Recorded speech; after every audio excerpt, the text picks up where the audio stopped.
Hi friends, hope you're doing well and welcome back to my channel Amazing World of Archie.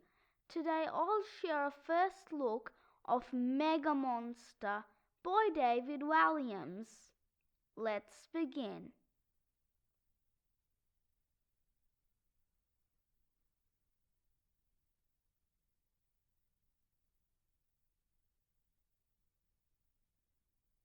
There are 57 chapters in the book. Prologue. Deep in the mists of time, far away from the world we know, is an ancient stone castle. The castle is perched precariously on top of a huge black rock jutting out of a raging sea. The rock is a volcanic island. No one knows for sure when the volcano last erupted or when it might again. The castle is home to a school. Not just any school. A school where the naughtiest children in the world are sent. It is called the Cruel School. There is zero chance of escape. The island is many miles away from the mainland, and the sea surrounding it is infested with sharks, hungry sharks who like to gobble up naughty children in one gulp. There are all sorts of horrors at the Cruel School. The teachers are terrifying, the school dinners are revolting, and the lessons will give you nightmares. So read on, but only if you dare. Meet the characters in this tale. The kids. Larker, the hero of our story, earned her nickname by always larking about. She just can't help herself. Larker loves silly jokes, and nothing brings her more joy than making everybody laugh. Spud, the great big boy at the Cruel School, with missing teeth, a broken nose, and a cauliflower ear, looks terrifying, but he might just be a gentle giant. Bug, the smallest kid in the school. Bug might also be the meanest. Knuckles, the girl with the biggest fists, has an even bigger attitude. Daft, the girl seems to be on another planet, as she's always saying the daftest things. Pongo, Pongo delights in being the smelliest kid in the whole school, if not the entire world. Everywhere he goes, Pongo is followed around by a stinky brown cloud. Boom! Boom is a girl who has always got something to say, and she says it really loudly. The grown-ups. Doctor Doktur, the mysterious bird-like science teacher at the Cruel School, has beady eyes, a beaky nose, and her cape flutters behind her like wings. Doctor Doktur inspires terror in all the children. Any pupil who's sent to one of her detentions is never the same again. Grunt. Doctor Doktur's laboratory assistant speaks only in grunts. Her. One grunt for yes, two for no. Any more than that and nobody has a clue what he's saying. Not even him. Grunt is completely bald but wears one of the most extraordinary wigs. The wig is a one-legged cat named Fian that crouches on top of his head. Metal. The spooky caretaker is tall and wide with a beard that goes down to his belly button. Metal has the hugest jumbles of keys on his belt. Professor Doktur. Professor Doktur is Doctor Doktur's elderly mother. She has been the headmistress of the cruel school for as long as anyone can remember, but the strange thing is that no one has seen her for years. Some think that the professor mysteriously disappeared from the school many years ago. Rank. Rank is the school dinner lady from your worst nightmares. She prides herself on serving up food that children can't keep down. Miss Dunk, the cruel school librarian, is infinitely more interested in biscuits than books. Miss Clump. Clump is the horrible teacher from Larker's original school. She hates Larker with all her heart. The Boatman. The Boatman is the mysterious hooded figure who transports children from the mainland to the volcanic island where the cruel school is situated. Digits. The maths teacher has a metal hand with 6 fingers on it. Digits has 11 digits in total, but he thinks he only has 10. So when Digits counts on his fingers to solve a maths equation, he is always wrong. It is a pity for his poor pupils who have zero chance of getting an answer right. Mr. Black. The art teacher with black hair, a black goatee beard, and all black clothes demands his pupils only paint in black. Miss Ball. The sports teacher's games are so rough that afterwards her pupils are sent straight to the sick bay. Mr. Bush. The bearded geography teacher likes to bring the dangers of the outside world inside his classroom. Miss Gibber. The teacher takes classes in a language that she herself invented, called Gabber. The problem is that Gabber is utter nonsense and completely impossible to understand. Any child taking a test in Gabber is doomed to failure. And last but not least, Worms. The grubby gardener is nicknamed Worms as he always has worms in his pocket. He spends most of his time pottering in his shed, talking to no one except his worms. He has spent his entire life at the cruel school, having been a pupil there before he became the gardener. The Beasts. Fiend, the evilest cat that ever lived. Fiend has only one eye and one leg. However, on the end of that leg is a paw with the longest, sharpest, deadliest claws you ever did see, and she's not afraid to use it. Fiend lives on top of Grunt's bald head. Squawk. Squawk is a pelican that is chained to the tallest turret on the castle that is the cruel school. The pelican is a replacement for the school bell that broke many years ago. The bird squawks to signal the beginning and end of the school day. Wormy. Wormy is Worm's imaginatively named pet worm. And finally, the Megamonster. This creature will remain a mystery for now. Part 1. Into the Darkness. Chapter 1. Larker. Many years ago, in a land far away from our own, a long wooden jetty reached out to sea. Our adventure begins one night so still it was eerie. The only light was that of the moon, the only sound the lapping of waves against the jetty. Standing on the jetty, silhouetted by the moon, were 2 figures looking out to sea. One was short, the other was tall. The short one was a child. The girl was short for her age, but always got noticed for her magnificently cheeky grin. She was wearing an ancient duffel coat over her torn school uniform.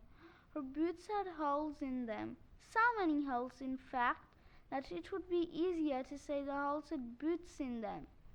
She was an orphan. The girl's name was Larker. It wasn't her real name, but everyone called her Larker. So I'll too. Larker was nicknamed Larker because she was always larking about. Why did the octopus blush? She asked, a smile creeping across her face. Not another one of your silly jokes, Larker. I hoped you would have learned your lesson, barked the grown-up. She was a tall one, a teacher by the name of Miss Clunk. Clunk clamped a monocle onto her eye. She had a hairstyle that looked as if it had been created with a pudding bowl and a pair of scissors. The octopus blushed because it saw the bottom of the ocean. That's not funny, sneered Clunk. I think you'll find any joke is funny if it includes the word bottom. I forbid you from saying the word bottom. Bottom? Asked Larker, her face beaming with a cheeky grin. Yes, bottom. But miss, you just said bottom. Yes, I said bottom, but only to tell you not to say bottom. You just said bottom twice. Stop saying bottom, said Clunk, stamping a foot in frustration. Stomp! The rotten wooden beams on the jetty creaked under her. Creak! To steady herself, Clunk slammed her hand down hard on the girl's shoulder. Thump! Miss, what now? What's the difference between teachers and sweets? I don't know and I don't care. Children like sweets. Put a sock in it. My mum and dad taught me that you have to laugh, even in the worst of times. Well, they aren't here, are they? So not another word. Larker bowed her head sorrowfully. Every day her heart ached because her parents were gone forever. That's why she loved cracking jokes all the time. She knew sadness and didn't want others to feel sad too. It made her happy to make other people happy. Just then a long wooden rowing boat emerged from the fog that draped over the water like a ghostly curtain. Aha! Right on time, said Clunk, checking her watch. Every night at midnight the cruel school boat comes to collect the latest naughty child. Rowing the boat was a mysterious hooded figure. Larker gasped. Frightened, are you? Purred Clunk. No, lied Larker, just feeling burptastic. Then she forced out a little burp. Burp. That's got it, she added, thumping her chest. Now, I'm really looking forward to it. I can't wait. The cruel school. It sounds such fun. Just one tiny thing. Yes? Will I be there long? Clunk grinned ghoulishly. Just the rest of your life. Chapter 2. The Lost Laugh. I beg your pardon, Miss Clunk, spluttered Larker. I think you said I'd be there for the rest of my life, and I'm planning to live for a long time. The naughty children used to come back from the cruel school when they weren't naughty anymore, replied the wicked teacher. But now no one ever leaves. I will have to escape then. Escape is impossible. Nothing is impossible, said Larker. At that moment the cruel school boat arrived at the end of the jetty. The hooded figure on board threw a rope at Miss Clunk. The teacher caught the end and tied it to the jetty. Then the mysterious figure held out his long bony fingers and grabbed Larker's wrist. The boatman's fingers were strangely cold to the touch. Thoughts flashed through Larker's mind of making a run for it or even a swim for it. But now, with part of Clump's hands on her shoulders, guiding her into the boat, it was helpless. Larker had never been on a boat before and immediately felt ill at ease as it rocked to and fro. This feeling of deep unease wasn't helped by the fact that the boatman's face remained hidden under the hood. A long bony finger gestured for the girl to sit at the bow of the boat. "So long, Larker," scoffed Clump from the jetty. This is what happens to naughty children who put whoopee cushions on the headmistress's chair. "For the last time, miss, it wasn't me." "I know," replied the teacher with a smirk. "How do you know?" "Because it was my whoopee cushion," chirped Clump, holding up the little red balloon. "Clump!" screamed the girl. "Why?" "I want you and your larks banished from our school forever. But this time I'll have the last laugh." With that, Clump squeezed the whoopee cushion and it made its naughty noise. "Ha ha!" laughed Clump. "You got the blame." The boatman gestured for the rope to be untied from the jetty. "Let me," chirped Larker, her eyes flashing with mischief. She fiddled the rope before calling out, "All done, and Miss Clump?" "Yes, I always have the last laugh." The boatman began rowing away, but the rope was still attached. It yanked hard on the jetty. Yank! The jetty broke, snap, and collapsed into the sea. Splosh! It took Miss Clump in with it, plunging her into the cold water. Splish! "Ah!" she cried as she began to scramble back onto the collapsed jetty. "Ha ha! I told you so!" hooted Larker. The boatman seemed unmoved by all this and continued rowing out into the inky sea. In no time the mainland disappeared into the thick fog. A shiver slithered down the girl's back. Was she going to be at the cruel school forever? She had to escape. Larker had never learned to swim, but she was prepared to risk it. Now was the time. The longer she left it, the further she'd have to swim back to the land. Her heart was racing. Boom, boom, boom! She leapt to her feet and then leaped off the boat into the sea. Splosh! "Ah!" she gasped in shock at hitting the freezing cold water. Frantically, Larker began doggy paddling away from the boat in what she hoped would be the direction of the jetty. However, she'd barely had time to thrash around, drowning, when she noticed something powering through the water, heading straight towards her. Larker recognized that fin. It could only be one thing: a shark. Chapter 3: Circling Fins.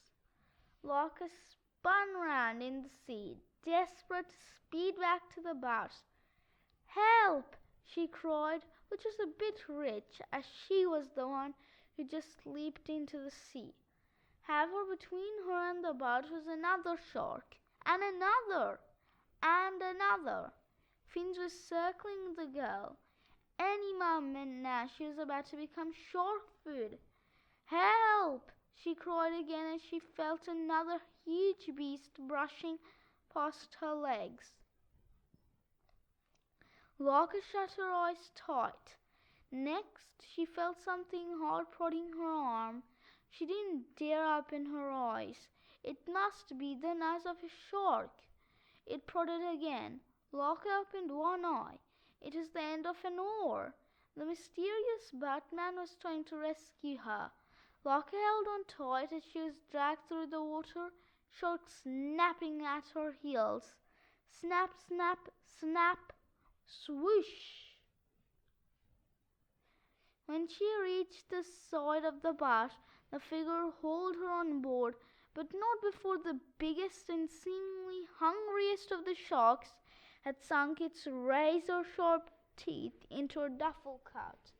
Munch! Larker ended up in a soaking wet heap in the boat, while the car disappeared under the waves.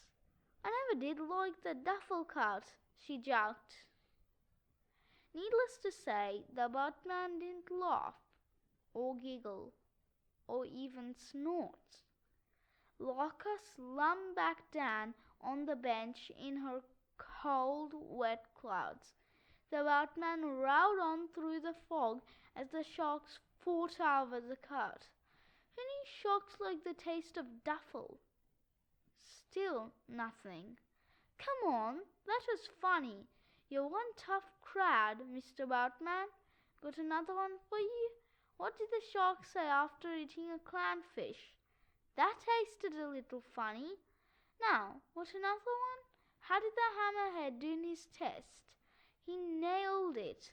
What happens when you mix a shark and a cow together? I don't know, but I won't want to milk it.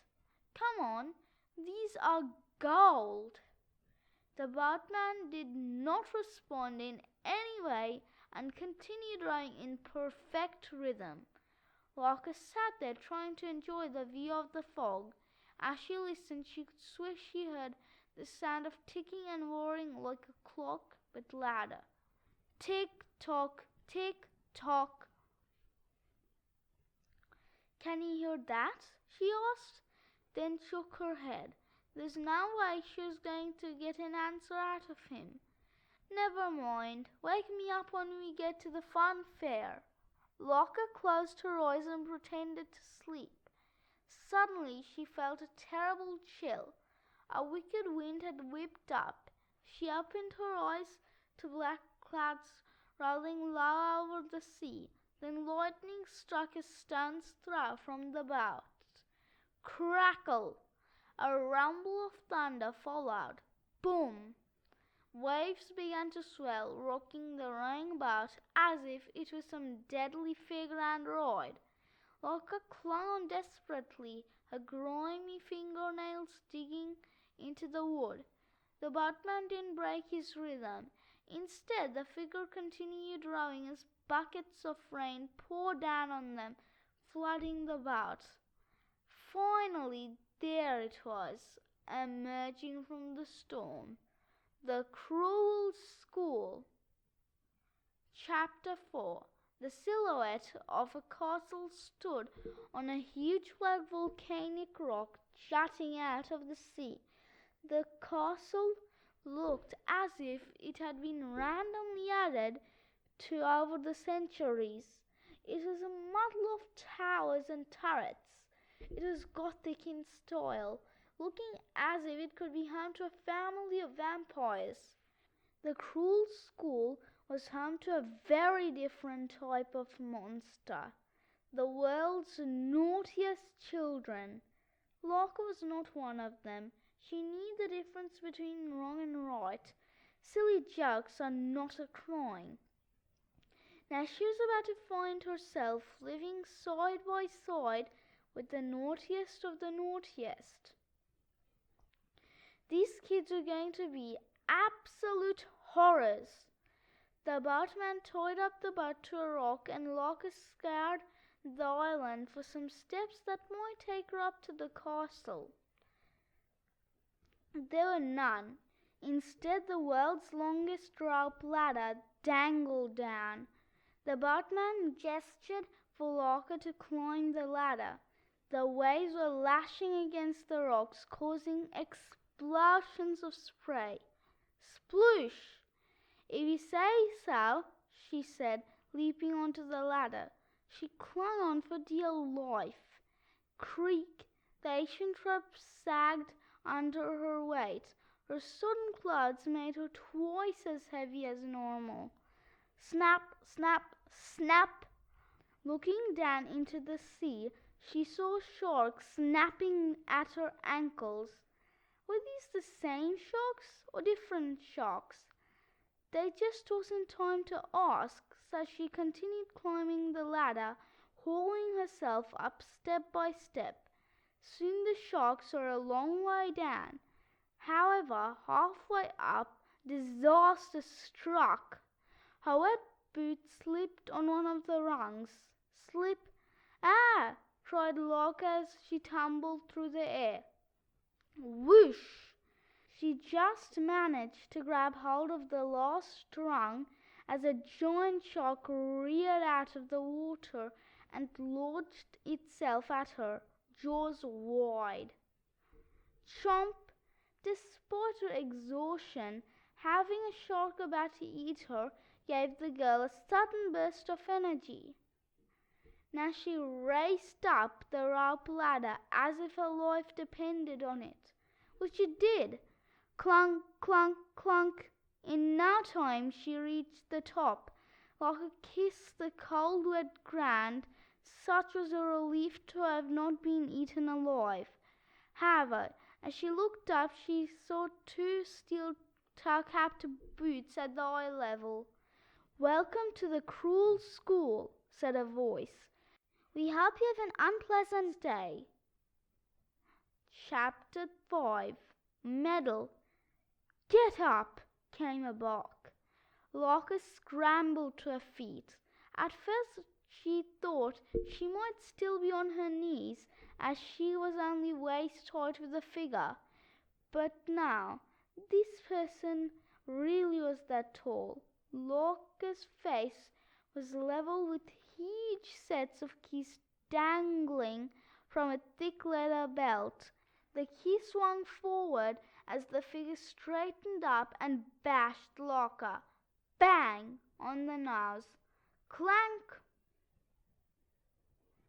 "Ouch! Are you a piano?" asked Larker. The hulk of a man shook his head. "No, why would you ask that?